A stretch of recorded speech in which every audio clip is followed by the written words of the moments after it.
शुक्रिया। आप सभी को ये कैसा लगा? बहुत अच्छा, नया ज्ञान मिला होगा। कितना हम लोगों ने, आप सभी ने किया होगा, भगवत कथाएं सबने किया होगा, किया है? उसका अर्थ किसी को पता है? फिर ऐसा करने का क्या मतलब है? जिसका हम व्रत करते हैं, पूजा करते हैं, पाठ करते हैं, लेकिन अर्थ नहीं जानते हैं। टीका लगाने का मतलब बताया ना, टीका, हम आत्मा है, ये आत्मिक स्थिति में टिकना है, इसलिए टीका लगाया जाता है। तो ऐसी बहुत बहुत गहरी बातें हमारे सेंटर में दीदियां बताती है, जिसके लिए 7 दिन का कोर्स करना पड़ता है। भगवत कथा में कैसे क्या बोलते हैं? नर ऐसी करनी करे कि नर से नारायण होए, और नारी ऐसी करनी करे कि नारी से लक्ष्मी होए। तो कब होते हैं? ये वही समय है जब परमात्मा स्वयं आकर के धरा पर ये गीता ज्ञान सुनाते हैं। उसी ज्ञान से हम फिर से नर से नारायण बनते हैं, नारी से लक्ष्मी बनते हैं। जो देवी देवताएं क्या है वो हम भी बन सकते हैं। हमें आज तक किसी ने नहीं बताया। हमें क्या बताया कि हम चरलों के धूल हैं, लेकिन यहाँ ब्रह्मा कुमारी संस्था में बताया जाता है कि मनुष्य वापस से, अभी क्या है, दैवी गुण खत्म हो जाने के कारण वो मनुष्य साधारण मनुष्य बन चुका है। तो वापस से वो दैवी गुणों को धारण करके मनुष्य से देवता बन सकता है। तो वही प्रक्रिया, क्योंकि भगवान क्या है, सोचिए भगवान की शक्ति कितनी अपार है। वो हमें क्या देगा? ऐसी ही जिंदगी देगा क्या? भगवान देने वाला कितना बड़ा है, तो हमें क्या देगा? वो हमें स्वर्ग की बादशाही देता है, मतलब हमें स्वर्ग में जगह देता है। स्वर्ग कोई और ऊपर नहीं, स्वर्ग इसी धरा पे है। भारत भूमि ही स्वर्ग बनता है, जिसकी निशानियां देवी देवताएं हैं। ये दुनिया में कहीं नहीं मिलेगी, सिर्फ और सिर्फ भारत में ही मिलेगी। इसी की पहचान है, क्योंकि भारत ही स्वर्ग बनता है। तो वो अभी कलयुग का अंतिम घड़ी में परमात्मा आके ज्ञान सुनाते हैं। वो सच्चा सच्चा ज्ञान सुनना है आप सभी को। तो आप लोग सेंटर में आइए, जहां 7 दिन का कोर्स बिल्कुल फ्री, क्योंकि परमात्मा का ज्ञान है, हर एक इसका हकदार है, इसका कोई भी पैसा नहीं लगना चाहिए। इसीलिए ये सभी तक, गांव गांव तक फ्री में दिया जा रहा है।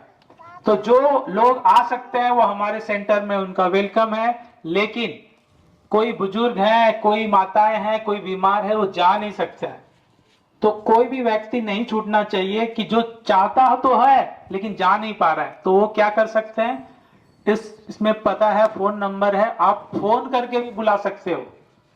अपने घर पे या कहीं मंदिर पे या पेड़ की छांव पे, कोई भी जगह दे दो हमें। हमें कोई जगह ऐसा नहीं चाहिए जहां बस लोग 10 15 20 लोग, जितने लोग हैं, बैठ करके सुन सके। और हमें बुलाने का आपका खर्च कुछ भी नहीं है, 1 पैसा नहीं है, दान दक्षिणा कुछ भी नहीं है। रोज रोज बुलाएंगे तो यहाँ पे फल फ्रूट्स खा देते हैं ना, वो भी देने का जरूरत नहीं है। हम कुछ खाते पीते भी नहीं है, बस आपको क्या देना है? समय देना है। जो मंदिर में घंटी बजाते हैं ना, घंटा, 1 घंटा बजा दिए, 2 घंटा बजा दिए, 3 घंटा, उससे क्या फायदा है? किसी को कुछ पता है? कोई फायदा नहीं है। घंटा का मतलब समय है। हमें हर घंटे भगवान को याद करना है, मतलब हर समय याद करना है। तो वो याद करने की विधि, हर समय याद करेंगे तो काम काज हमारा कौन करेगा फिर? तो परमात्मा इतनी सरल विधि बताते हैं कि माताएं खाना बनाते हुए परमात्मा को याद कर सकती है। तो वो खाना खाना नहीं रहेगा, खाना प्रसाद बन जाएगा। मंदिर में जो प्रसाद मिलता है उसमें क्या होता है? कोई विशेष चीज नहीं होती है। जो वहां की पंडित होते हैं उसकी शुभ भावनाएं होती है कि सभी सुखी रहे, सभी शांति रहे, वो गलत चीजों में नहीं रहता। लेकिन आजकल तो पंडित जी भी ऐसे मिलेंगे कि वहां पे बीड़ी पी रहे हैं या कुछ गलत काम कर रहे हैं। तो लेकिन ये भाव है, कहने का मतलब है कि आप जो सोचोगे वो गुण वो उस चीजों में आएगा। तो परमात्मा की याद में रह करके आप खाना बनाएंगे, हर कार्य करेंगे। भाई लोग गाड़ी चलाते हैं तो घर की बातें याद आती है, समस्या याद आती है, फिर भी गाड़ी चल रहा है। तो इसमें क्या करना है? गाड़ी चल रहा है लेकिन हमारा कनेक्शन परमात्मा से जोड़ करके, गाड़ी भी सही चलेगा, व्यर्थ की चीजों से भी बच जाएंगे। तो बहुत सारी चीज है, जो बहुत सारी विधि बताई जाएगी कि कैसे आप हर कार्य को करते हुए परमात्मा से जुड़ सकते हैं। यही विधि है राजयोग, जो हमें राजा बनाता है। ठीक है, तो आप सभी सादर आमंत्रित हैं वहां पे। आप सभी का बहुत बहुत दिल से शुक्रिया, धन्यवाद। भाई जी का भी, जगदीश पाल जी भाई जी ने बहुत सहज ही मान गए और तुरंत हमें जगह दे दिया। ऐसा लगा कि हमारे लिए भाई जी वेट कर रहे थे। भगवान ने स्वयं भेजा कि जाओ वहां पे एक भाई आपका वेट कर रहा है, तो भगवान ने आपको आपके घर के पास भेज दिया।